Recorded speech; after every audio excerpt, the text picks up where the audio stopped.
진실로 생명의 원천이 주께 있사오니 주의 빛 안에서 우리가 빛을 보리이다. 주를 아는 자들에게 주의 인자하심을 계속 베푸시며 마음이 정직한 자에게 주의 공의를 베푸소서. 하나님은 영이시니 예배하는 자가 영과 진리로 예배할지니라. 아멘.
다 같이 참회의 기도를 드리겠습니다. 자비로우신 하나님, 하나님께서는 과거에서 벗어나 미래를 향해 나아가라고 말씀하셨지만 저희들은 순종하지 않고 현재에 안주하려 했습니다. 회개하오니 이제부터는 하나님의 말씀을 따라 담대하게 나아가게 하옵소서. 이제는 하나님께 저희 각자의 죄를 참회하며 계속 기도드립니다.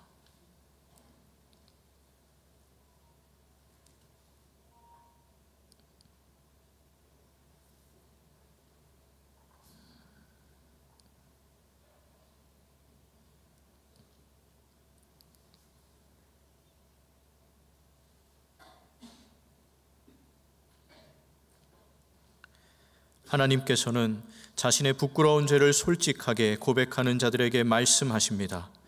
내가 이르기를 내 허물을 여호와께 자복하리라 하고 주께 내 죄를 아뢰고 내 죄악을 숨기지 아니하였더니 곧 주께서 내 죄악을 사하셨나이다.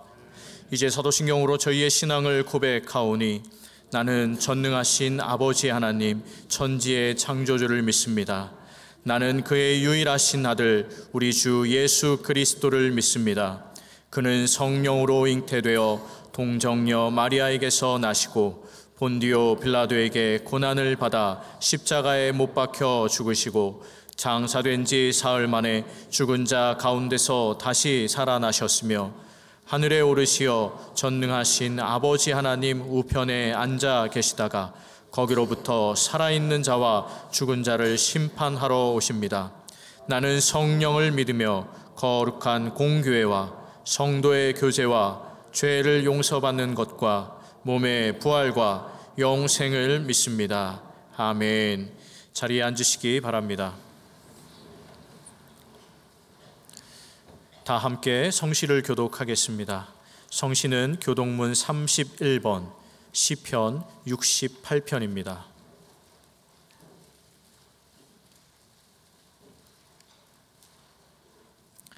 하나님이 일어나시니 원수들은 흩어지며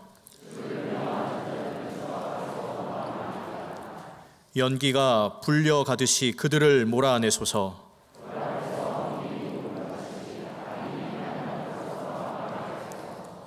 의인은 기뻐하여 하나님 앞에서 뛰놀며 기뻐하고 즐거워할지어다.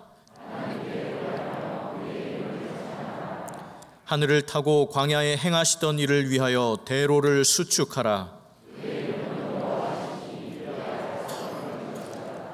그의 거룩한 처소에 계신 하나님은 고아의 아버지시며 과부의 재판장이시라.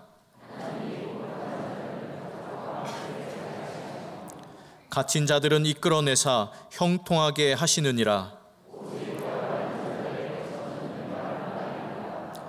하나님이여, 주께서 가난한 자를 위하여 주의 은택을 준비하셨나이다. 아멘.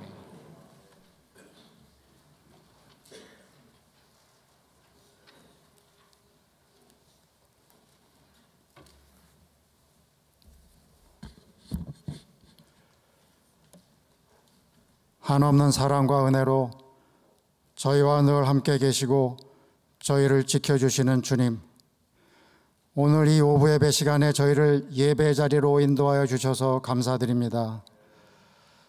이 예배 가운데 주님의 영이 임하사 오직 주님만이 영광 받으시는 예배 되게 하여 주시옵소서. 사랑의 주님, 저희들의 삶이 모양과 형식만 있는 그리스도인이 아닌 온유하고 겸손하신 주님을 닮을 수 있도록 도와주시고, 저희 각자의 삶이 오직 주님의 말씀에 근거한 삶이 되게 하사 모든 일 속에서 주님의 능력이 날마다 새롭게 나타나게 하여 주시옵소서. 특별히 영락의 온 성도들 가정마다의 기도 제목을 주님께서 꼭 기억하여 주셔서 영락의 모든 가정이 주님께서 주시는 은혜를 충만히 누릴 수 있도록 허락하여 주시옵소서. 지금 국내외적으로 저희가 처한 환경이 매우 어려운 가운데 있고, 이로 인해 부족한 저희들은 불안과 걱정을 넘어 격한 심정에까지 휩싸여 지내는 순간순간이 많음을 고백합니다. 주님, 이러한 상황에서 저희들의 연약한 마음을 꼭 붙들어 주시어서 저희 모두가 역사의 주관자이신 하나님의 권능을 믿고 하나님의 뜻을 구하는 일에 전심을 다하여 온전히 주님께 영광 돌리는 삶을 살아갈 수 있도록 인도하여 주시옵소서. 보잘것없던 이 불쌍한 나라에 자유민주주의를 누릴 수 있는 축복을 허락해 주시고, 저희가 신앙의 자유를 마음껏 누리며 살아갈 수 있도록 허락해 주신 주님, 저희 모두가 주님께서 주신 이 큰 은혜와 축복을 잊지 않고 감사하는 삶을 살아갈 수 있도록 인도하여 주시옵소서. 주님, 저희 교회에 자라나는 어린 세대와 학생, 청년 세대가 굳건한 믿음을 가진 주님의 일꾼으로 커나갈 수 있도록 인도하여 주시고, 앞서간 믿음의 선조들이 남겨주신 신앙의 유산을 이어가며 주님 보시기에 아름다운 모습으로 성장해가는 교회가 될 수 있도록 인도하여 주시옵소서. 주님, 이 땅의 분단의 고통이 75년을 넘어가고 있습니다. 이토록 오랜 기간 독재와 폭정으로 억압 속에 살고 있는 저 북녘 땅이 하루빨리 복음으로 통일되고 주님의 복음이 널리 전해지는 역사가 이루어지도록 인도하여 주시옵소서. 이를 위한 이철신 원로 목사님의 기도 사역 위에도 주님께서 임하여 주시고 역사하여 주셔서 이 나라 모든 백성이 자유로이 하나님을 찬양하고 경배하는 때가 속히 임할 수 있도록 인도하여 주시옵소서. 이 시간 찔림에서 시작되는 은총이라는 제목으로 하나님 말씀을 증거하시는 김은성 위임 목사님께 영육의 강건함을 허락하여 주시고, 그 말씀이 저희 마음에 온전히 새겨지고 말씀에 열매 맺는 삶을 살아갈 수 있도록 인도하여 주시옵소서. 주님께 찬양으로 하늘의 기쁨을 전하는 베들레헴 찬양대 위에 함께 하시어 이 예배가 천사들의 합창이 울려 퍼지는 은혜의 시간이 될 수 있도록 인도하여 주시옵소서. 이 모든 말씀 우리 주 예수 그리스도의 이름으로 기도드립니다. 아멘.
오늘 저희에게 주시는 하나님의 말씀은 신약 성경 누가복음 2장 25절부터 35절까지의 말씀입니다. 누가복음 2장 25절부터 35절까지의 말씀입니다. 하나님의 말씀을 봉독합니다. 예루살렘에 시므온이라 하는 사람이 있으니 이 사람은 의롭고 경건하여 이스라엘의 위로를 기다리는 자라. 성령이 그 위에 계시더라.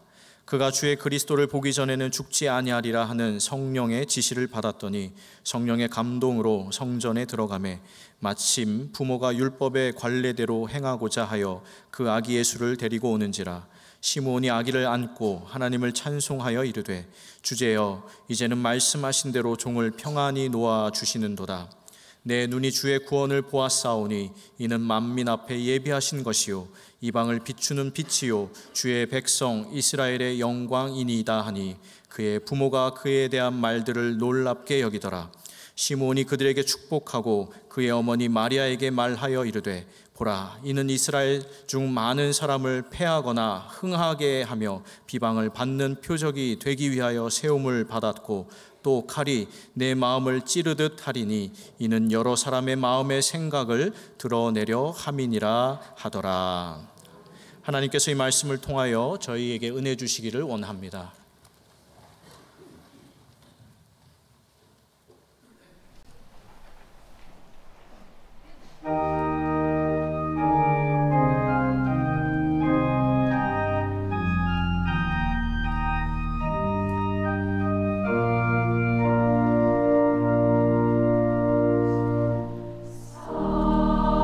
사랑의 왕이시여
오랜만에 듣는 찬양입니다.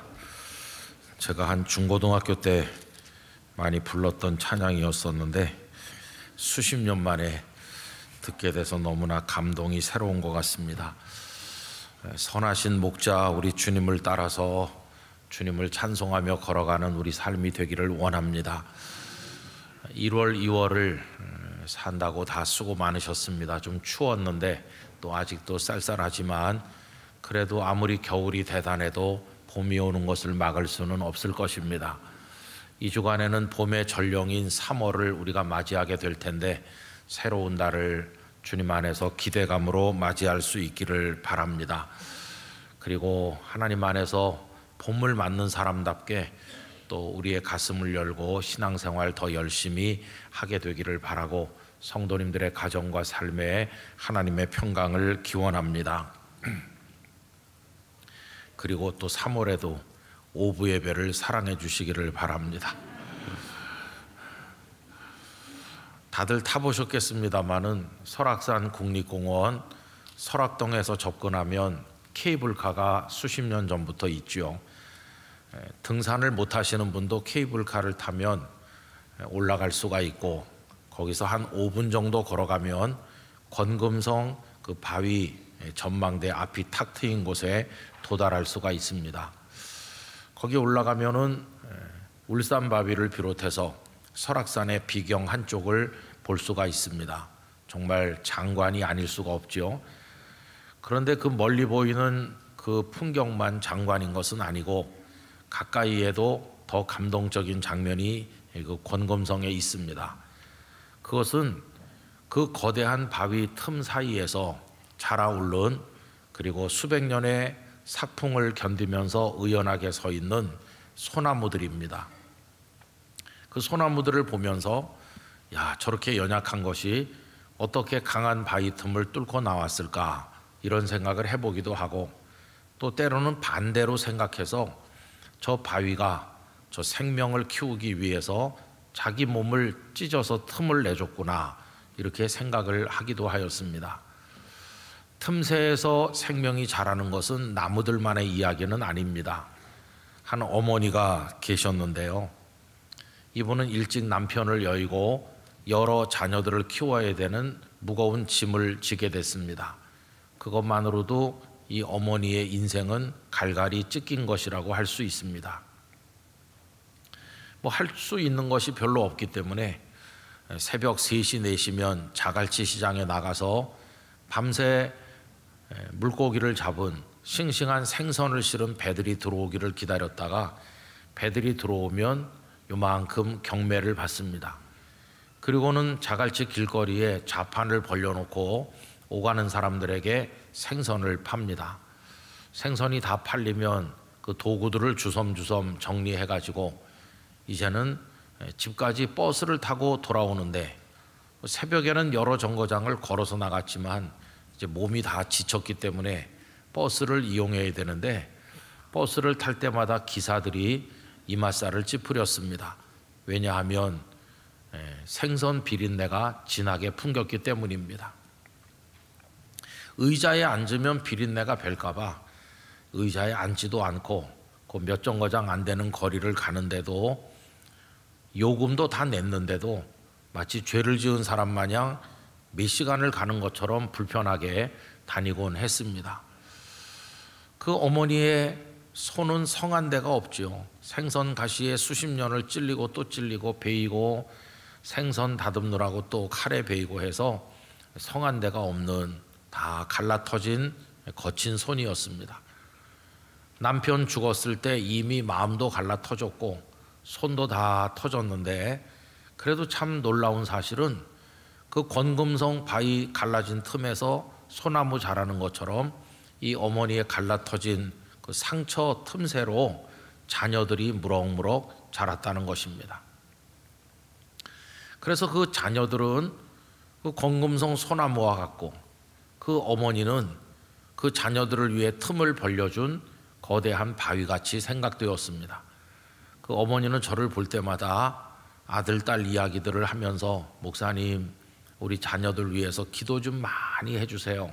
만날 때면 그런 이야기를 하곤 했습니다. 여러분, 그런 어머니의 이야기는 그분에게만 발견되는 것은 아니고 대한민국 땅에 살고 있는 모든 사람들의 배후에 찢겨진 인생을 가진 아버지, 어머니, 그 상처에도 불구하고 자식을 키운 분들의 노고가 있기 때문에 오늘 우리들이 있는 것이라고 생각합니다. 우리가 오늘 오부 예배를 드리며 이 자리에 있기까지 사연은 조금씩 다른지 모르겠지만은 우리 성도님들의 배후에도 그러한 아버지와 어머니가 다 계시지 않습니까? 그래서 이 땅의 부모님들은 정말 위대하시다 하는 생각을 해봅니다. 오늘 우리가 읽은 누가복음 2장에는 자신의 인생을 찢어서 혹은 찢겨서 그 틈에서 생명을 낳은 한 여인이 등장하고 있는데 다름 아닌 예수님의 어머니 마리아입니다. 천사 가브리엘이 와서 마리아에게 아들을 낳을 것이라고 말했던 그때 이미 마리아의 인생은 찢겨지기 시작했습니다. 두 가지 문제가 있었는데, 하나는 어떻게 처녀가 아이를 낳을 수 있는가 하는 문제가 있었는데, 천사가 말하기를 대저 하나님의 모든 말씀은 능치 못함이 없느니라. 하나님의 전능하심으로 그건 다 해결되는 거라고 말씀했습니다. 두 번째, 마리아에게 더 큰 문제는 처녀가 배가 불러서 아이를 낳게 되면 정혼 상태인 여인이 불륜을 저지른 것으로 인정될 것이고 끌려나가서 돌팔매질 당해서 죽을지도 모르는 아주 난감하고 위험한 일이 기다리고 있다는 겁니다. 그런 어려운 상황을 뻔히 알면서도 마리아는 하나님이 원하신다면 기꺼이 찔리고 갈라터지는 것을 감수하면서라도 목숨을 걸어서라도 자신을 하나님 앞에 드리기로 결심합니다. 그래서 누가복음 1장 38절에 보면 마리아가 이르되 주의 여종이오니 말씀대로 내게 이루어지이다 하매 천사가 떠나가니라. 목숨을 건 마리아의 헌신은 예수님을 잉태하고 낳을 때만 있었던 것이 아니라 그녀의 평생 이어졌다고 말할 수 있겠습니다. 오늘 본문은 마리아가 어떤 고통으로 찢겨질 것인가 하는 것을 암시하는 말씀이죠. 어느 날 요셉과 마리아는 예수님의 정결 예식을 행하기 위해서 예루살렘 성전에 올라갔는데 거기서 시므온이라는 이름을 가진 한 경건한 노인을 만났습니다. 오늘 본문의 설명대로 한다면 시므온은 의롭고 경건하고 이스라엘의 위로를 기다리는 노인이고 또 하나님의 그리스도를 보기 전에는 죽지 않을 것이라는 약속을 받은 노인이었고 성령의 감동으로 사는 사람이었습니다. 어느 날 시므온이 성령의 감동으로 성전에 올라갔더니 마침 거기 아기 예수님이 도착해 있는 것이었죠. 그 시므온이 예수님을 품에 안고 하나님을 찬송하는데 그 찬송의 내용 한 구절 한 구절이 요셉과 마리아를 정말 놀라게 만드는 엄청난 내용이었습니다. 시므온의 찬송이 28절부터 32절까지 나옵니다. 시므온이 아기를 안고 하나님을 찬송하여 이르되 주제여 이제는 말씀하신 대로 종을 평안히 놓아 주시는도다. 내 눈이 주의 구원을 보았사오니 이는 만민 앞에 예비하신 것이요 이방을 비추는 빛이요 주의 백성 이스라엘의 영광이니이다 하니. 그리고 요셉과 마리아가 놀란 것을 33절은 기록하기를 그의 부모가 그에 대한 말들을 놀랍게 여기더라 라고 했습니다. 자신들이 맡은 아기가 하나님의 아드님이라는 걸 알고는 있었지만 이 시므온이 하나님을 찬송하면서 하는 한마디 한마디를 들어보니까 얼마나 놀라운 내용인지 이 두 사람은 아기에 대해서 더 깊은 마음과 경외심을 가지게 되었을 것입니다. 그런데 문제는 계속 이어지는 시므온의 그 다음 말씀이었습니다. 34절과 35절은 함께 읽어보도록 하시겠습니다. 시므온이 그들에게 축복하고 그의 어머니 마리아에게 말하여 이르되 보라 이는 이스라엘 중 많은 사람을 패하거나 흥하게 하며 비방을 받는 표적이 되기 위하여 세움을 받았고 또 칼이 내 마음을 찌르듯 하리니 이는 여러 사람의 마음의 생각을 드러내려 함이니라 하더라. 아마 이 말씀은 두 사람에게 굉장히 무겁게 다가왔을 것이라고 생각합니다. 이 내용을 좀 잘라서 생각해 보면 이렇습니다. 예수님은 어떤 분이신가? 이스라엘 중 많은 사람을 패하거나 흥하게 할 분이라는 겁니다. 여러분, 예수님은 양날의 검 같은 분이었습니다. 어떤 사람은 예수님을 만나 치유받고 회복되고 구원을 얻는 축복을 받은 사람이 있는가 하면 어떤 사람은 예수님을 믿지 못해서 걸려 넘어짐으로 오히려 진노를 받는 사람도 있었습니다. 이것에 관해서 요한복음 3장 36절은 다음과 같이 말씀하죠. 아들을 믿는 자에게는 영생이 있고 아들에게 순종하지 아니하는 자는 영생을 보지 못하고 도리어 하나님의 진노가 그 위에 머물러 있느니라. 오늘 오후에 예배하는 우리들은 예수 그리스도로 말미암아 구원의 은혜를 얻는 사람이 된 줄로 믿습니다. 그 다음 말씀은 비방을 받는 표적이 되기 위하여 세움을 받았다 하는 말씀인데, 어떤 부모가 자신의 자녀가 세상 사람들의 비방받는 걸 원하겠습니까?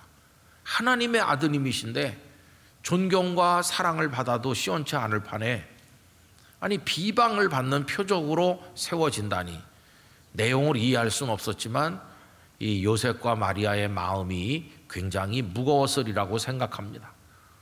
그 다음 말씀은 마리아에게 충격이었겠죠. 칼이 내 마음을 찌르듯 할 것이라고. 마리아는 자신의 모든 걸 바쳐서 하나님의 아드님을 낳는 헌신을 하면서 한쪽으로는 자신이 큰 복을 받는 여인이 될 거라는 기대를 가졌던 것을 알 수 있습니다. 세상에 하나님의 아드님을 낳는 여인이 또 누가 있겠나? 내가 이 어려운 헌신을 감행하면 내가 복된 여자가 될 거야. 아닌 게 아니라 그 친족 엘리사벳이 세례 요한을 잉태했을 때 엘리사벳을 찾아가서 석 달을 머물던 마리아는 하나님을 찬송하면서 자신을 복 있는 여인이라고 표현했습니다. 누가복음 1장 48절인데요. 그의 여종의 비천함을 돌보셨음이라. 보라, 이제후로는 만세에 나를 복이 있다 일컬으리로다. 복이 있는 여인이 돼야 되는데 아니 칼이 찌르는 것 같은 고통을 겪게 될 거라니 도대체 이 무슨 말씀인가 하는 충격을 받았을 것입니다. 그리고 시므온의 마지막 말은 이는 여러 사람의 마음의 생각을 드러내려 함이니라 인데, 예수님이 오신 다음에 많은 사람들의 숨겨져 있던 마음이 드러나면서 누가 진짜고 누가 가짜인지가 명백하게 밝혀지게 됩니다. 겉으로 보면 하나님을 잘 경외하는 것처럼 보인 사람들도 예수님과 만나는 순간 그 마음이 화석처럼 죽어있고 형식적인 율법주의자에 불과하다는 게 드러난 사람들이 부지기수로 많죠. 바리새인들이 그런 사람들이라고 할 수 있습니다. 반면에 사람들에게 죄인이라고 손가락질 받던 사람들 중에는 뜻밖에도 진짜도 있었던 것을 알 수 있습니다. 동전 두 잎을 들여서 칭찬받았던 가난한 과부라든지 세리로 살았지만은 주님을 따름으로 말미암아 하나님의 자녀가 된 사람들이라든지 오히려 그들이 진짜라는 것이 드러나게 된 것입니다. 시므온의 말 속에는 예수님은 이런 분이시다 하는 얘기가 들어있으면서 마리아가 당할 고통이 언급되어 있는데 칼이 내 마음을 찌르듯 할 것이다 이렇게 얘기한 겁니다. 자, 그럼 여러분, 마리아는 그것으로 인해서 찔리는 인생, 그런 고통의 인생을 어떻게 살아갔을까요?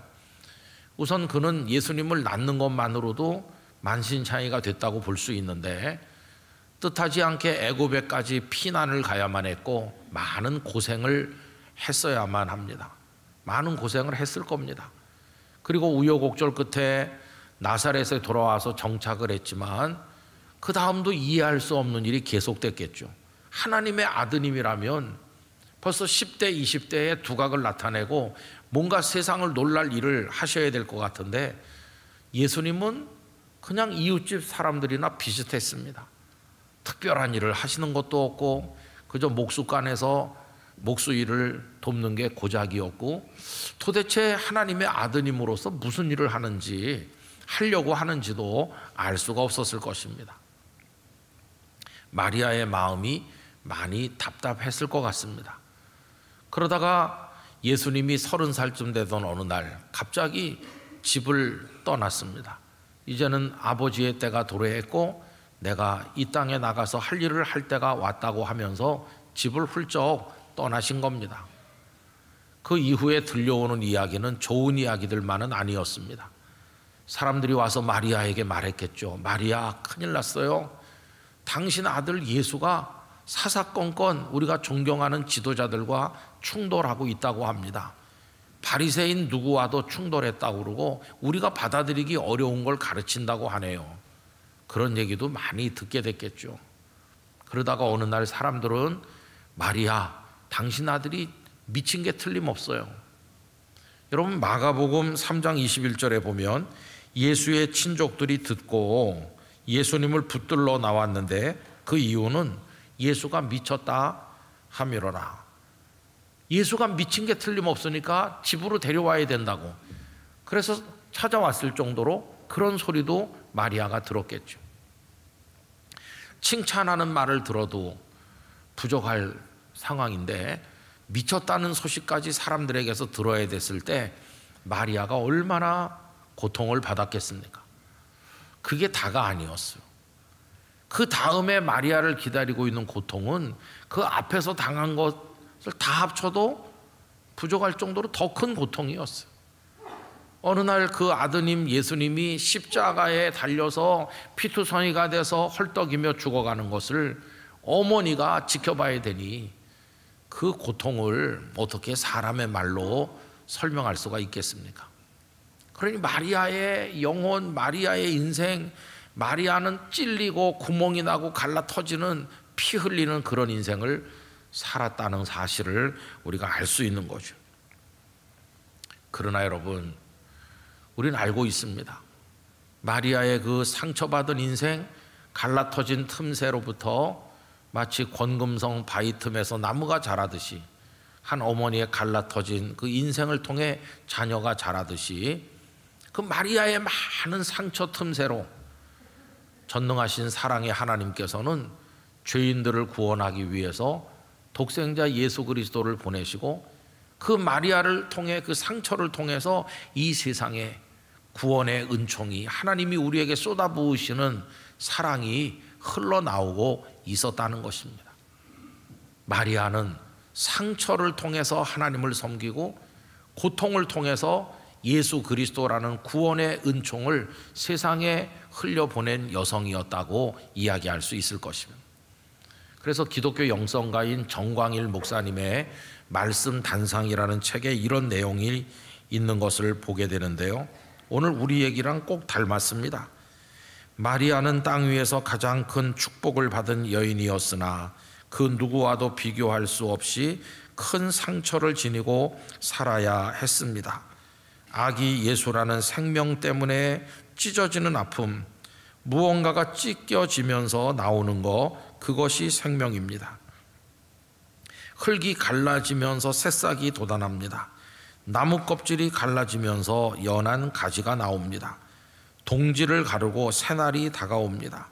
그렇게 살이 갈라지고 갓난아기가 태어납니다. 역사의 살이 찢어지고 갈라져 하나님의 아들이 탄생합니다. 칼의 흔적, 상처 자국은 곧 생명의 표시입니다. 그런데 여러분, 이렇게 찔려서 상처나서 갈라터진 그 틈으로 은총이 흘러나오는 그런 놀라운 삶의 전형적인 모델이 누구십니까? 바로 우리 구주 예수님이십니다. 여러분, 예수님은 끄트머리에 쇠조각이 붙어있는 그 잔인한 채찍으로 수도 없이 맞으셔서 살이 다 터지셨습니다. 이만한 가시가 솟아있는 그것으로 얽어 만든 가시면류관을 푹 눌러 씌웠기 때문에 이마가 다 찢어져서 피가 흘렀습니다. 예수님은 십자가 위에 이만한 못으로 두 손과 두 발에 못 박힘으로써 손발에 큰 구멍이 뚫린 겁니다. 그리고 옆구리를 창으로 찔러서 큰 구멍이 났습니다. 그리고 예수님의 찢겨진 그 피부 살갗으로부터 뚫린 구멍으로부터 꾸역꾸역 피가 흐르고 물이 쏟아지니 이것이 바로 보혈이요 우리의 더러운 죄를 씻어 구원하시는 하나님의 놀라운 은총입니다. 그 상처를 통하여서, 찔린 상처를 통해서 하나님의 구원의 은혜가 우리에게 흐르게 된 것이었습니다. 여러분, 이것에 관해서 이사야 53장 5절과 6절이 다음과 같이 기록하죠. 함께 읽도록 하겠습니다. 그가 찔림은 우리의 허물 때문이요 그가 상함은 우리의 죄악 때문이라. 그가 징계를 받음으로 우리는 평화를 누리고 그가 채찍에 맞음으로 우리는 나음을 받았도다. 우리는 다 양 같아서 그릇 행하여 각기 제 길로 갔거늘 여호와께서는 우리 모두의 죄악을 그에게 담당시키셨도다. 이게 기독교 복음, 하나님의 은총을 흘려보내시는 놀라운 방식입니다. 인생을 살기가 참 힘들죠. 우리는 다 세상을 사는 동안에 찔리고 갈라터져서 비명을 지르며 피를 흘리며 그래서 하소연하면서 눈물을 흘리고 있습니다. 많은 사람들이 말하기를 남편 노릇이 너무 힘들다고, 아내로 사는 게 너무 고단하다고, 부모가 되어서 자식 키우는 게 이렇게 힘든 줄 몰랐다고, 또 어떤 자식들은 부모 봉양하기가 너무나 고단하고 힘들다고 다 자기가 상처받았노라고 이야기하고 하소연합니다. 어떤 이들은 직장에서 상처받았다고 그 상처를 보여주면서 내가 이런 직장을 계속 다녀야 되겠느냐고, 심지어 어떤 이들은 교회에서 동료 성도들에게 오해받았다고 하면서 이런 교회를 내가 계속 다녀야 되는지, 또 대한민국 사회 이 어지러운 곳에 내가 살아야 될 이유가 있는지, 그러면서 많은 사람들이 자기야말로 상처받은 사람이라고 그렇게 호소합니다. 그리고 실제로 떠나는 사람도 많죠. 여러분, 세상에는 남편의 자리, 아내의 자리, 부모의 자리, 자식의 자리를 다 떠나서 가정을 벗어난 사람들이 부지기수로 많습니다. 뭐 직장을 떠나는 사람은 수도 없이 많고, 교회를 떠나는 사람도 많이 있고, 대한민국을 떠나 어디 천국이 있나 하면서 해외로 가는 사람들도 없지 않아 많이 있습니다. 그런데 여러분, 이렇게 상처를 두려워하면서 다 떠나면, 만약에 우리 부모님들이 우리 키우기 힘들다고 놓고 떠나셨으면 우리가 어떻게 이 자리에 있을 수가 있겠습니까? 여러분, 성도들은 기억해야 됩니다. 찔림으로부터 은총이 시작된다는 것을 알아야 됩니다. 갈라터진 틈새에서 생명이 자라는 것이고, 그 상처로부터 위대함이 자라오른다는 것을 기억해야만 될 것입니다. 그게 바로 주께서 우리를 사랑하시는 방식이기 때문입니다. 한 목사님이 계셨습니다. 이 목사님은 그 교회를 제법 오래 목회했는데, 그 교회는 왜 그런지 성도들이 사이가 안 좋고 늘 불화하고 예배가 끝나면 다투고 교회가 하루도 조용할 날이 없었다고 합니다. 그 모든 것에 직간접으로 연결된 이 목사님은 주일이면 상처를 많이 받아서 주일 저녁이면 만신창이가 되곤 했습니다.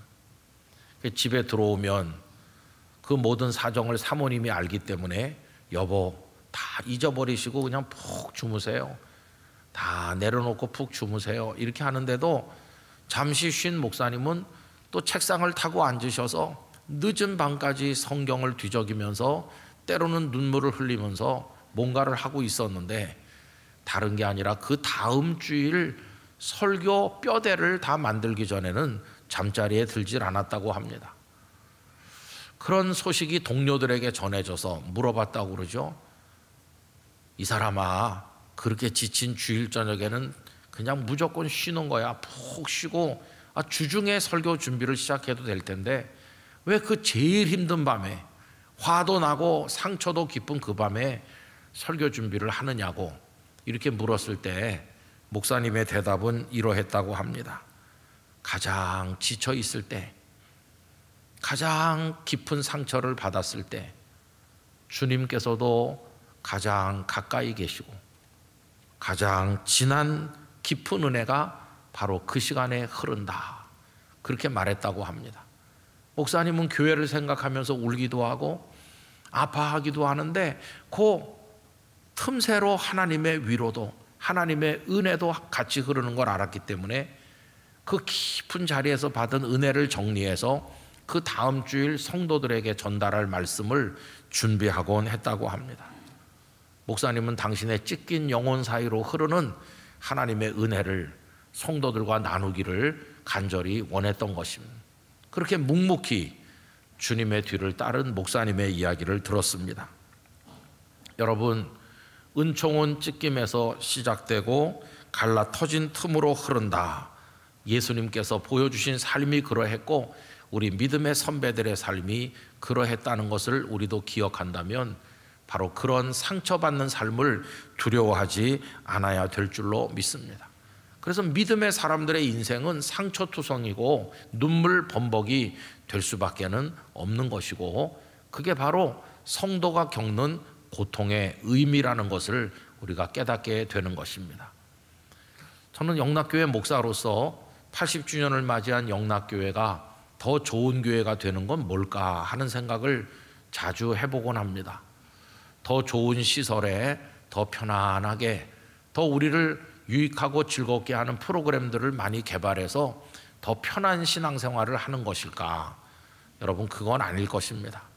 영락교회가 주님 보시기에 더 아름다운 교회가 되는 것은 복음을 전하기 위해, 어려운 이들을 돕기 위해, 예수님의 사랑을 흘려보내기 위해, 그리고 아직도 찢겨져 있는 우리 민족의 복음 통일을 위해서 우리 영락교회는 더 많이 찔리고 상처받기를 두려워하지 않는, 다른 이들을 위해서는 최대한으로 하고 우리 자신을 위해서는 최소한으로 하면서 그 고통을 기쁨으로 감당하는 그런 교회가 될 때 우리는 겟세마네 동산에서 땀방울이 핏방울 될 때까지 몸부림치며 기도하신 예수님을 조금이라도 이해할 수 있을 것이고 골고다 언덕에서 흘리신 그 보혈의 의미를 조금이라도 깨닫게 될 것이라고 생각합니다.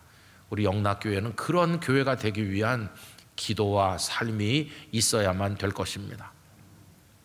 하나님께서 우리 교회에 주신 여러 선물 가운데 한경직 목사님 돌아가실 때까지 우거하셨던 근처에 영락수련원이 있죠. 그 남한산성 영락수련원은 참 고즈넉하고 또 가을에 가면 단풍이 너무도 아름다운 곳입니다. 이제 여러분들에게 십자가 하나를 보여드리려고 하는데, 여러분, 이 십자가는 영락수련원 안 예배실의 강단 옆에 붙어있는 그리 크지 않은 한 1m 남짓한 십자가입니다. 저 십자가는 금속재 십자가입니다. 그 속에 형광등이 켜져 있어서 스위치를 올리면 불빛이 저렇게 은은하게 밖으로 퍼져 나옵니다. 근데 가까이 다가가서 보면 거기 아주 구멍들이 미세하게 많이 뚫려 있습니다. 그래서 그 구멍을 통해서 빛이 바깥으로 나오는 겁니다. 만약에 그 금속재 십자가에 구멍이 하나도 없고 깨끗하다면 안에 불이 밝혀져 있어도 밖으로 나오지 않을 거 아닙니까? 저 십자가는 예수님을 그대로 보여줍니다. 예수님께서 찔려서 상처가 나고 못 박혀 창에 찔려 구멍이 나는 그게 없었다면 예수님의 보혈이 밖으로 흐르지 않았을 텐데 그 상처가 많기 때문에 그 보혈이 밖으로 흘러 세상을 적시며 우리를 구원하게 된 것입니다. 저는 저 십자가를 볼 때마다 상처받고 그 틈새로 구원의 보혈을 흘려주시는 예수님을 자주 생각하곤 합니다. 여러분, 사시다가 또 찔리거나 상처를 받으시면 하나님 왜 자꾸 찌르세요? 못 살겠어요? 이렇게 하지 마시고, 하나님, 찔려서 아프고 상처가 났지만 내 인생의 그 틈새로부터 누군가를 복되게 하는 은혜가 흐르게 하여 주옵소서, 이렇게 기도하시기 바랍니다. 여러분이 받으시는 상처 덕택에 틈새로 흐른 은혜와 사랑을 통해서 여러분의 자녀가 복될 것이고 직장 동료가 복될 것이고 영락교회가 복될 것이고 하나님의 복음이 온 세상에 전해지게 될 것을 믿습니다. 우리보다 먼저 가신 주님이 계시니 우리도 그런 상처를 두려워하지 말고 주님의 뒤를 따르면서 묵묵히 감당해야 될 사명을 우리에게 주신 그 자리에서 끝까지 감당하는 하나님의 사람들이 되기를 간절히 기원합니다. 기도하겠습니다. 존귀하신 아버지 하나님, 상처받는 걸 두려워하고 피하고 숨을 때가 너무나도 많았으며 우리를 위해 찢기시고 피 흘려주신 주님을 거들떠보지 않았을 때가 너무나도 많았습니다. 하나님께서 세상에 은총이 흐르게 하시는 방식은 찔림을 통해서였음을 이해하게 하셔서 주님의 뒤를 따르는 저희들 되게 하시고, 저희들이 찔림으로 부모로서의, 남편으로서의, 아내로서의, 자녀로서의, 하나님의 사람으로서의 사명을 감당하면서 이 세상에 예수님의 구원의 은혜를 흘려보낼 수 있도록 저희를 사용하여 주옵소서. 예수님의 이름으로 기도하옵나이다. 아멘.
이제 준비하신 주일 헌금을 드리겠습니다. 온라인으로도 드리실 수 있습니다.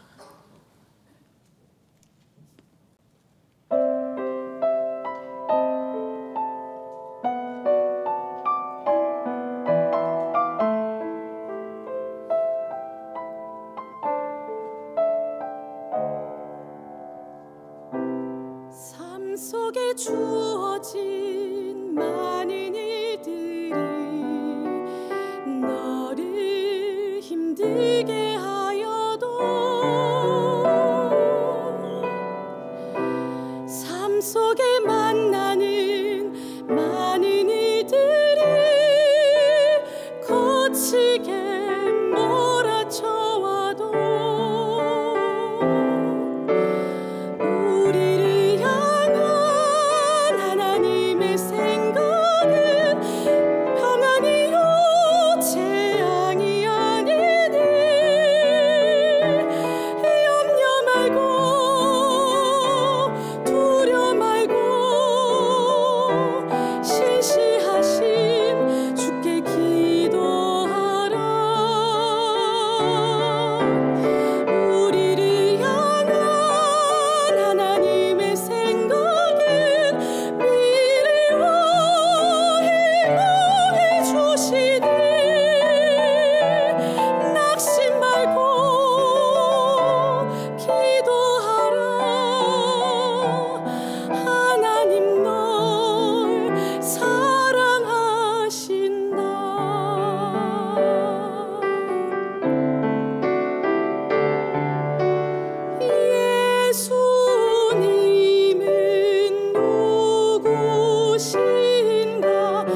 은혜의 하나님, 오늘도 저희에게 말씀의 은혜를 베풀어 주시니 감사를 드립니다.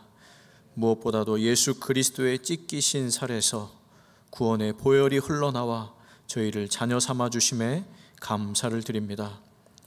간구하오니 저희 인생의 상처에서도 하나님의 깊은 사랑과 은혜가 흘러나와 하나님의 구원의 통로 되게 하여 주시옵소서. 이제 저희의 생명과 호흡, 건강과 가진 물질과 시간, 모든 것들이 하나님 주신 선물인 것을 고백하며 저희의 마음을 담아 예물을 올려드립니다. 이 예물이 쓰이는 곳마다 하나님 영광 드러나게 하여 주시고 드린 손길들마다 하나님의 은혜와 평안이 가득하게 하여 주시옵소서. 예수님의 이름으로 봉헌기도 드리옵나이다. 아멘. 자리에 앉으시기 바랍니다. 제자 양육훈련부 양육훈련 영상을 시청하겠습니다.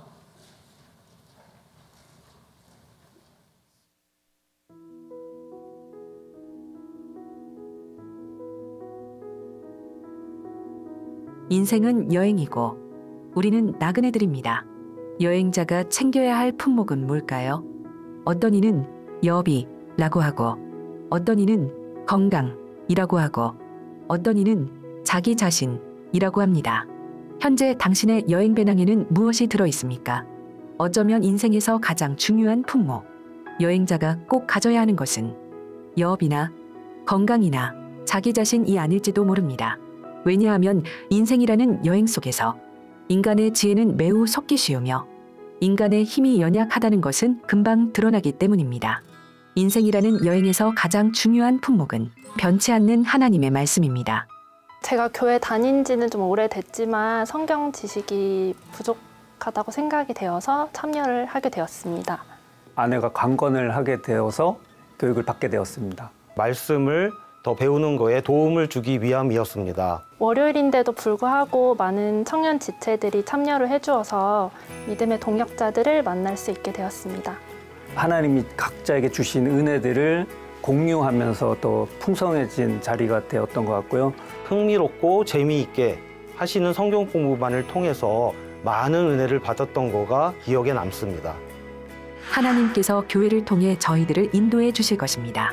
저희들이 그분의 말씀에 귀 기울이고 순종할 때 하나님의 말씀이 저희 속에서 역사하시고 저희들을 친히 양육시켜 주실 것입니다. 제자 양육훈련부에서 양육과 훈련 프로그램을 3월 9일부터 시작합니다. 여러분, 예배만 드리고 신앙생활 다 한다고 하기에는 부족함이 많아요. 예수님께서는 제자들을 낮에도 밤에도 늘 같이 생활하시면서 계속해서 가르치셨죠.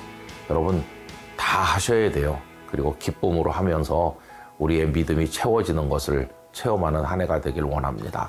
모두 다 예수님의 제자가 되시기를 바랍니다. 2025년 1학기 양육 및 훈련 일정이 3월 9일 주일부터 시작됩니다. 신청은 3월 2일부터 배단위 광장과 주보 QR코드 그리고 영락 신앙 포탈 모바일에서 접수하실 수 있습니다. 함께 하시어 하나님의 양육을 경험하시기 바랍니다. 제자양육훈련부 양육훈련이 3월 9일 주일부터 시작되며 신청은 3월 2일 주일부터 받습니다. 자세한 사항은 주보를 참고해 주시기 바랍니다. 새가족 여러분을 주님의 이름으로 환영합니다. 봉사관 1층 새가족 접수처에서 등록을 도와드립니다. 또는 교회 홈페이지에서 새가족 등록이 가능합니다. 다음 주 찬양 예배 시 본당에서 세례 입교식과 성찬식이 있습니다. 기도로 준비하시기 바랍니다. 3월 1일 토요일 새벽 6시 30분 영락가족 특별 새벽 기도회가 있습니다. 많이 참여하셔서 기도로 시작하는 한 달 되시길 바랍니다.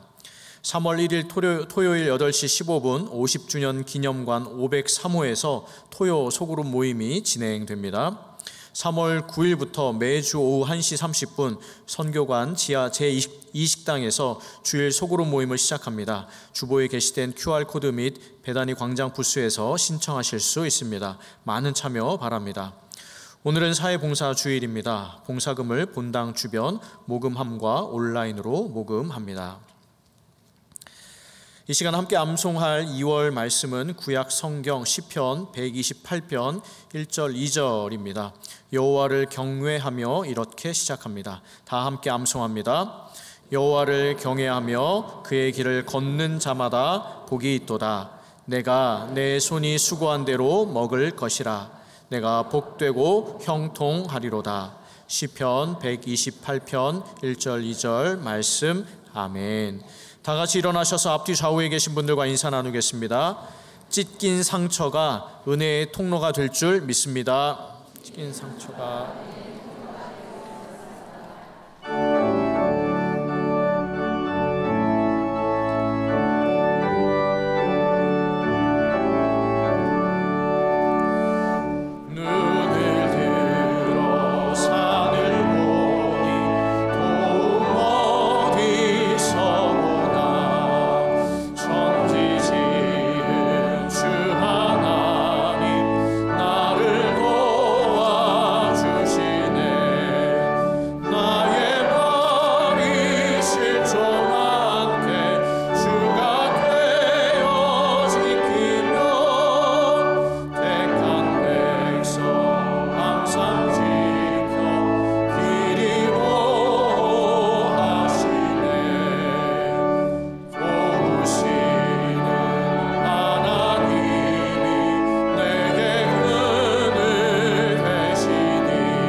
생명의 구주 예수 그리스도의 은혜와 하나님 아버지의 사랑과 성령님의 교통하심이 상처를 통해서 은혜를 허락하신 하나님의 방식을 이해하며 저희들의 찔림과 상처를 통하여 하나님의 사랑이 온 세상에 흘러가게 하는 삶을 주님에게서 배우며 주님의 뒤를 따라가기를 원하는 성도들 중에, 선교사님들 중에 우리의 기도 제목 하나하나 위에 영원히 함께 하시기를 축원하옵나이다.